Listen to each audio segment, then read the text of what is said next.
Hello friends, कैसे हैं आप लोग। उम्मीद करते हैं दोस्तों आप लोग अच्छे होंगे। आज के इस वीडियो में जानने वाले हैं कि भाई आपका एनटीपीसी के डॉक्यूमेंट वेरिफिकेशन के समय कौन कौन सा डॉक्यूमेंट लगने वाला है। तो फ्रेंड्स वीडियो को थोड़ा धैर्यपूर्वक देखिए, सारा कुछ आपको क्लियर हो जाएगा। हालांकि थोड़ा सा वीडियो लंबा हो सकता है। स्क्रीन के ऊपर आप देख पा रहे होंगे फ्रेंड्स, ये एनटीपीसी का ऑफिशियल नोटिफिकेशन का पूरा पीडीएफ है। तो चलिए फ्रेंड्स पैरा नंबर 17 से स्टार्ट करते हैं और एक का करके सारा कुछ जानने का प्रयास करते हैं।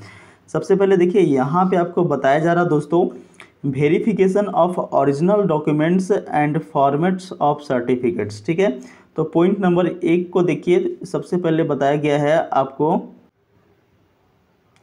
to ascertain their eligibility as the closing date of registration of online application, candidates are required to produce all original documents with 2 sets of self-attested photocopies of all documents at the time of document verification।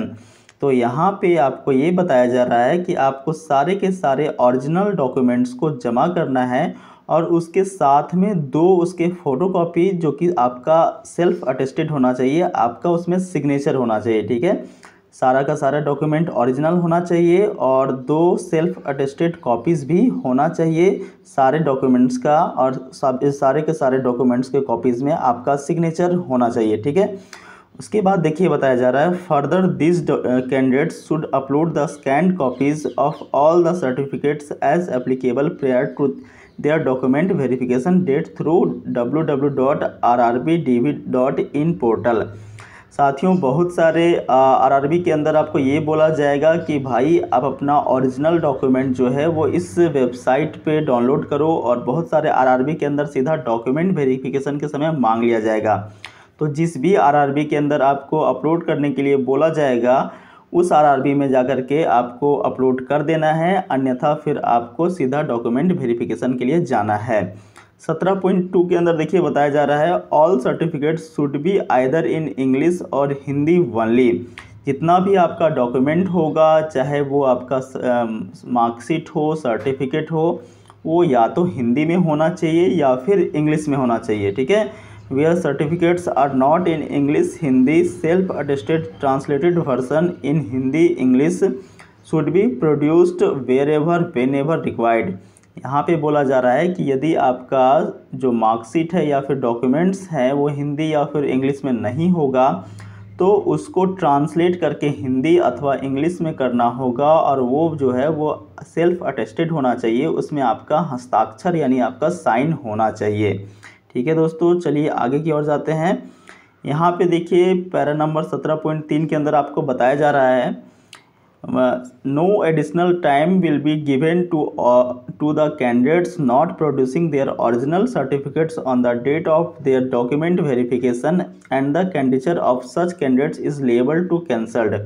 यदि आप तय समय के भीतर अपना documents उपलब्ध नहीं कराते हैं, जिस दिन आपका डॉक्यूमेंट वेरिफिकेशन होगा उस दिन अपना डॉक्यूमेंट्स उपलब्ध नहीं करा पाते हैं, तो ऐसी स्थिति में आपका कैंडिडेचर को कैंसिल कर दिया जाएगा।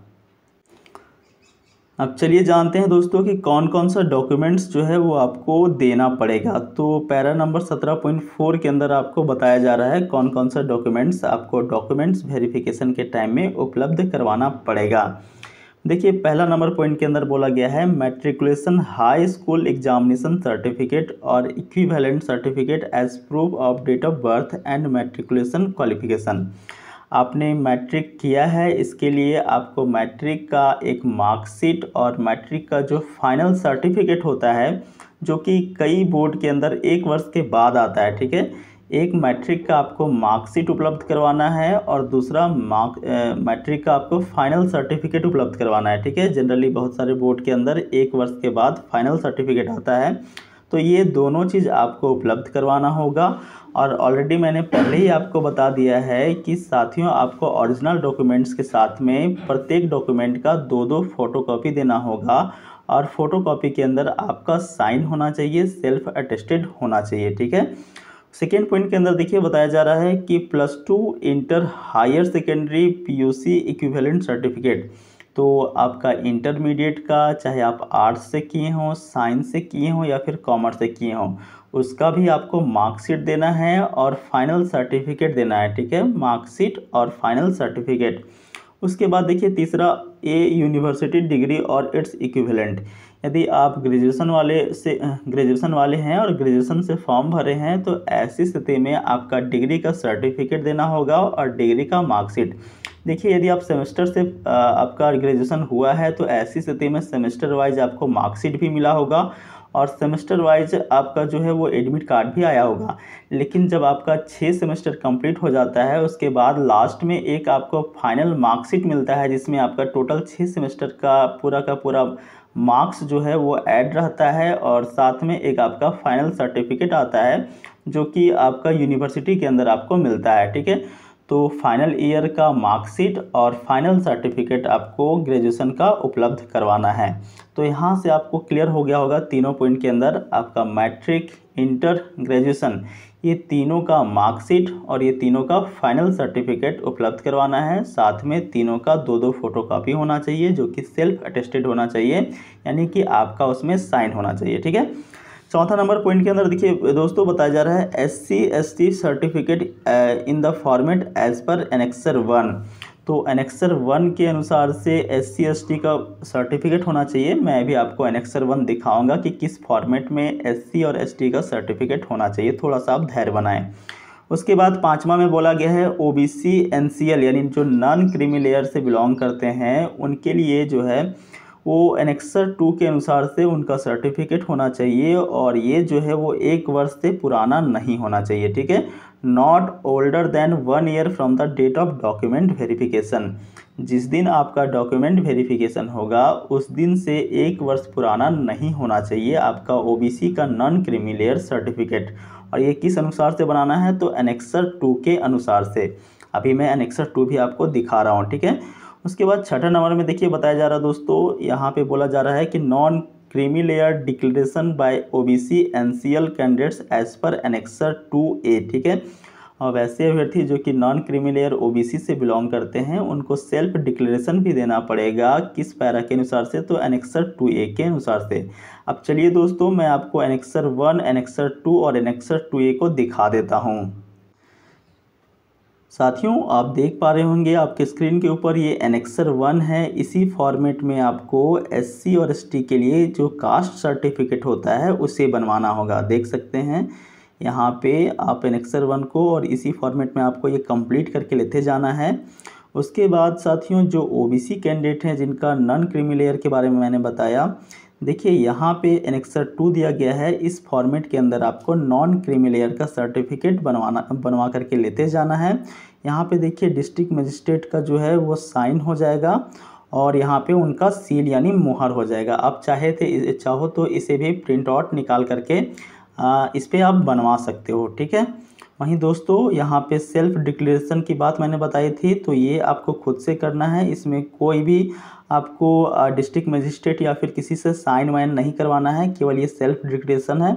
तो यहाँ पे देखिए डिक्लेरेशन एनेक्सर 2A है, तो यहाँ पे सिंपली आपको नाम, फादर नेम ये सब लिख देना है और नीचे में आपको जो है वो सिग्नेचर कर देना है। सिग्नेचर ऑफ कैंडिडेट लिखा हुआ है यहाँ पे और यहाँ पे नेम ऑफ कैंडिडेट लिखा हुआ है, ये प्लेस और डेट लिखा हुआ है। सिंपली इसको भर करके ये आपको देना होता है। इस पर आप चाहो तो प्रिंट आउट निकाल सकते हो, ठीक है।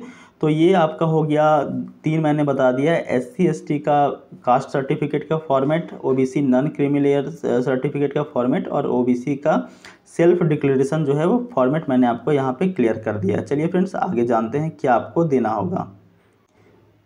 देखिए साथियों 7th नंबर पॉइंट के अंदर आपको बताया गया है income and asset certificate to produce by economically weaker section as per annexure 3। तो वैसे अभ्यर्थी जो कि EWS से फॉर्म भरे हैं उनको अपना इनकम और संपत्ति का सर्टिफिकेट जो है वो देना पड़ेगा। और ये कौन से फॉर्मेट के अनुसार से होना चाहिए, तो एनेक्सर 3 के फॉर्मेट के आधार पे होना चाहिए। अभी मैं आपको एनेक्सर 3 भी दिखाऊंगा और उस एनेक्सर 3 को आप चाहो तो फ्रेंड्स प्रिंट आउट भी निकाल सकते हैं। 8वां नंबर पॉइंट में देखिए बताया गया है income certificate for waiving examination fee for economically backward classes. वैसे अभ्यर्थी जो कि EBC से फॉर्म अप्लाई किए थे और लाभ लिए थे, एग्जामिनेशन फ़ी में छूट लिए थे, देखिए फ्रेंड्स, जनरली ओबीसी का और जनरल का जो फ़ी लग रहा था उस समय वो 500 रुपया लग रहा था, जबकि एससी और एसटी वालों का 250 रुपया लग रहा था। तो वैसे अभ्यर्थी जो कि एग्जामिनेशन फ़ी में छूट लिए थे, 250 रुपये में फॉर्म भरे थे, उनके लिए जो है वो एग्जामिनेशन के अंदर वेविंग एग्जामिनेशन के अंदर जो छूट लिए थे उसके लिए उनको इनकम सर्टिफिकेट देना होगा। और ये कौन से फॉर्मेट में होगा, तो एनेक्सर 3A के अनुसार से होगा। 9th नंबर में देखिए बताया जा रहा है minority community declaration on non judicial stamp paper as per annexure 4। देखिए वैसे अभ्यर्थी जो कि माइनॉरिटी से बिलोंग करते हैं, जैसे आपका जैन हो गया, बौद्ध हो गया, सिख हो गया, मुस्लिम हो गए, ठीक है, पारसी हो गए, ऐसे लोग भी फॉर्म भरे होंगे, तो भाई आपको जो है वो माइनॉरिटी के लिए आपको एनेक्सर 4 के अनुसार से एक नॉन जुडिशियल स्टाम्प पेपर देना होगा। ठीक है, अब चलिए फ्रेंड्स, मैं 7th 8th और 9th के लिए एनेक्सर 3, एनेक्सर 3A और एनेक्सर 4 को यहाँ पे मैं दिखा देता हूँ आपको। दोस्तों यहाँ पे आप देख पा रहे होंगे एनेक्सर 3 है, ये आपका इनकम सर्टिफिकेट है जो कि ईडब्ल्यूएस कैंडिडेट के लिए है। तो इस फॉर्मेट में आपको जो है वो अपना इनकम सर्टिफिकेट और एसेट सर्टिफिकेट जो है वो जमा करना होगा।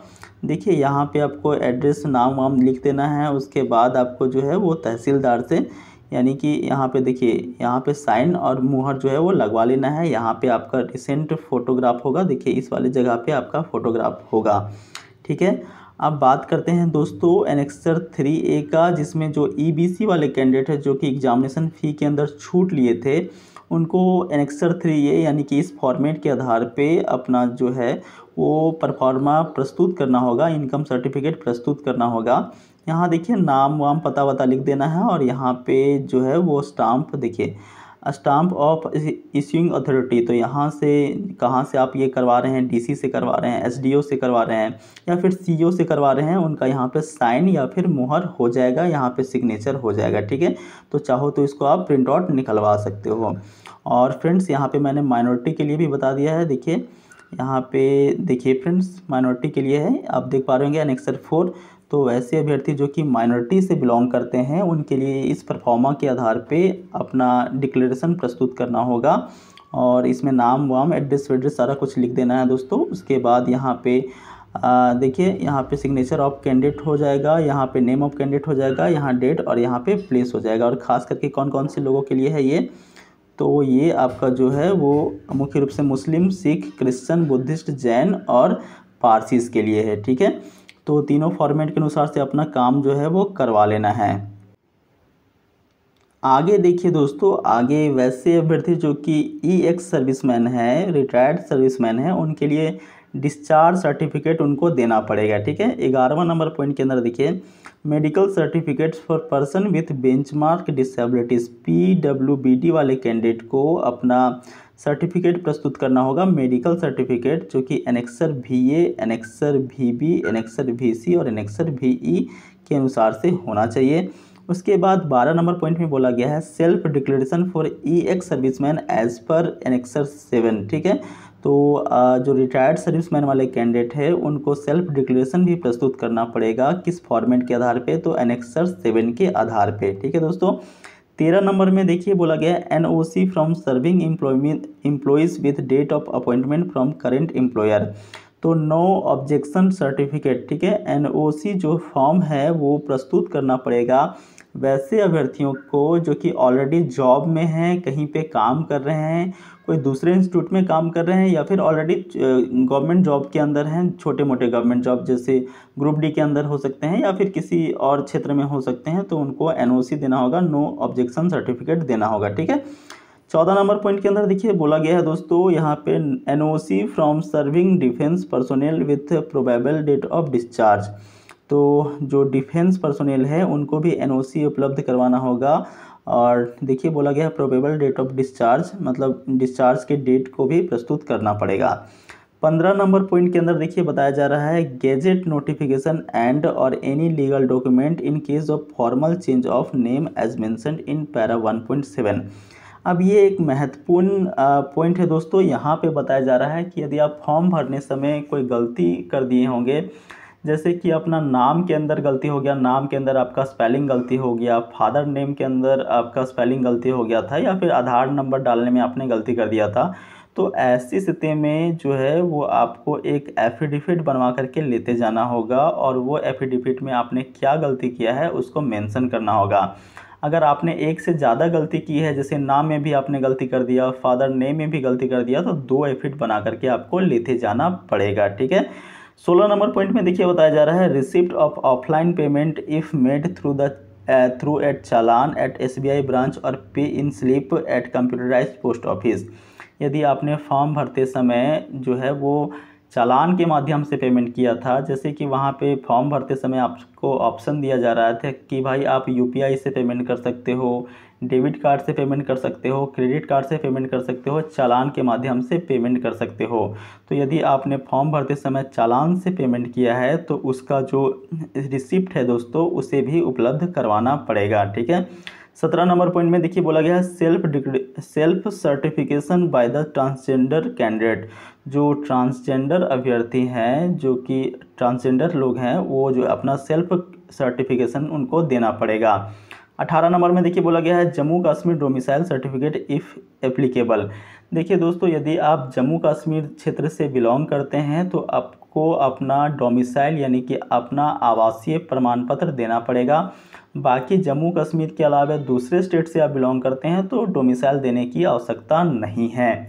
वहीं दोस्तों आगे देखिए 19 नंबर पॉइंट के अंदर आपको बताया जा रहा है, बोला जा रहा है कि certificate of eligibility issued by government of India as per para number 4। उसके बाद देखिए 20वां नंबर में बोला है कि decree of divorce judicial separation from the competent court of law as applicable and affidavit stating that the candidate has not remarried. तो देखिए ये डाइवोर्स वाइवोर्स यदि है तो भाई इसके लिए सर्टिफिकेट देना होगा, बाकी ये सब इम्पॉर्टेंट नहीं है उतना।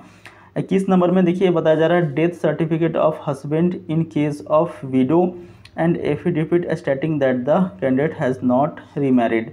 और यहाँ पे बताया जा रहा है दोस्तों, जो कि मान लीजिए कोई महिला है, यदि उनके पति का डेथ हो गया है तो उनका डेथ सर्टिफिकेट देना होगा, और मैरिज नहीं हुआ है तो भाई अनमैरिड सर्टिफिकेट उनको उपलब्ध करवाना होगा। ठीक है साथियों, 22 नंबर पॉइंट के अंदर देखिए बताया जा रहा है EX सर्विसमैन के लिए खास करके उनको NOC जो है वो नो ऑब्जेक्शन सर्टिफिकेट उपलब्ध करवाना पड़ेगा ड्यूरिंग डॉक्यूमेंट वेरिफिकेशन। अब चलिए मैं यहाँ पे फॉर्मेट दिखा देता हूँ खास करके PWBD कैंडिडेट वालों के लिए, जो कि एनेक्सर VA है, एनेक्सर VB है, एनेक्सर VC है। ठीक है, देखिए साथियों यहाँ पे PWBD कैंडिडेट के लिए एनेक्सर VA है। यदि आप जो है वो लिम्स पैरालिसिस ऑफ लिम्स या ड्वारिस्म से पीड़ित हैं तो ऐसी स्थिति में आप इस वाले फॉर्मेट में अपना मेडिकल सर्टिफिकेट को देना पड़ेगा आपको। वहीं फ्रेंड्स यदि आप जो है वो इस प्रॉब्लम से पीड़ित हैं इन केस ऑफ मल्टीपल डिसेबिलिटीज़, यदि एक से ज़्यादा आपको डिसेबिलिटी वाला प्रॉब्लम है तो इस वाले फॉर्मेट के अंदर एनेक्सर VB के अंदर आपको जो है इस फॉर्मेट के अंदर आपका डॉक्यूमेंट आपको सबमिट करना पड़ेगा। वहीं साथियों यहाँ पे आप देख पा रहे होंगे in case other than those mention in V and VI। यहाँ पे देखिए मतलब कि भी 5वां और 6ठा से आप पीड़ित नहीं, कोई और दूसरी समस्या है तो आपको इस वाले फॉर्मेट से डिसेबिलिटी सर्टिफिकेट देना होगा। हालांकि जनरली आपको फ्रेंड्स यही दोनों केस में आपको देना होता है, खास करके VB और VA के अनुसार से। अब चलिए फ्रेंड्स कुछ नोट में आपको महत्वपूर्ण पॉइंट दिए गए हैं, उन बिंदुओं के ऊपर चर्चा करते हैं। साथियों यहाँ पे देख पा रहे होंगे नोट में 2 प्रमुख पॉइंट दिया गया है, पहला पॉइंट और यहाँ पे आपको सेकेंड पॉइंट दिया गया है। ठीक है, तो चलिए पहला पॉइंट और सेकेंड पॉइंट के विषय में जानकारी ले लेते हैं क्या बताया जा रहा है। पहला पॉइंट में आपको बताया जा रहा है साथियों कि यदि आप SC ST से फॉर्म भरे थे और एज में छूट लिए थे, जैसे SC ST का 5 साल का छूट होता है, OBC का आपका छूट होता है, OBC जो नॉन क्रीमी लेयर वाले कैंडिडेट हैं उनको 3 वर्ष का छूट होता है।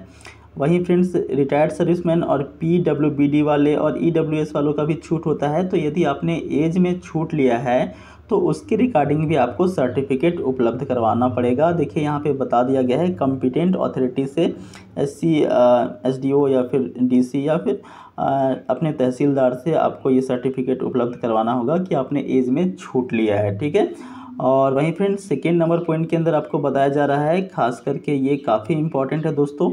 यहाँ पे आपको बताया जा रहा है कि जो भी आप सर्टिफिकेट उपलब्ध करवाएंगे, चाहे वो मार्कशीट हो जाए या फिर आपका फाइनल सर्टिफिकेट हो जाए, उसमें आपका डेट ऑफ इशू होना चाहिए कि किस डेट को वो इशू हुआ है, किस डेट को आपका सर्टिफिकेट जो है वो जारी हुआ है। ठीक है, और ये नहीं है यदि आप उपलब्ध करवा पाते हैं फ्रेंड्स, तो आपका कैंडिडेचर को कैंसिल किया जा सकता है। तो इससे ज़्यादा बेहतर ये होगा कि आप जो है वो जिस भी बोर्ड से अपना डिग्री किए हैं या फिर आप इंटरमीडिएट किए हैं या फिर मैट्रिक किए हैं, तो वहाँ से जा कर के आप अपना ये डेट ऑफ इशू जो है वो करवा लें, बात कर लें, आपको ये चीज़ हो जाता है। ठीक है, जैसे आपने ग्रेजुएशन कहीं से कोई सभी यूनिवर्सिटी से किया है, तो उस यूनिवर्सिटी में जा कर के वहाँ पे अपना डेट ऑफ इशू सर्टिफिकेट करवा लें। ठीक है, तो उम्मीद करते हैं साथियों सारा जानकारी आपको पसंद आया है। कोई क्वेरी रह गया है दोस्तों तो कमेंट सेक्शन में आप ज़रूर पूछिए, मैं आपको अवश्य रिप्लाई करने का प्रयास करूँगा। मिलते हैं नेक्स्ट वीडियो में, तब तक के लिए नमस्कार।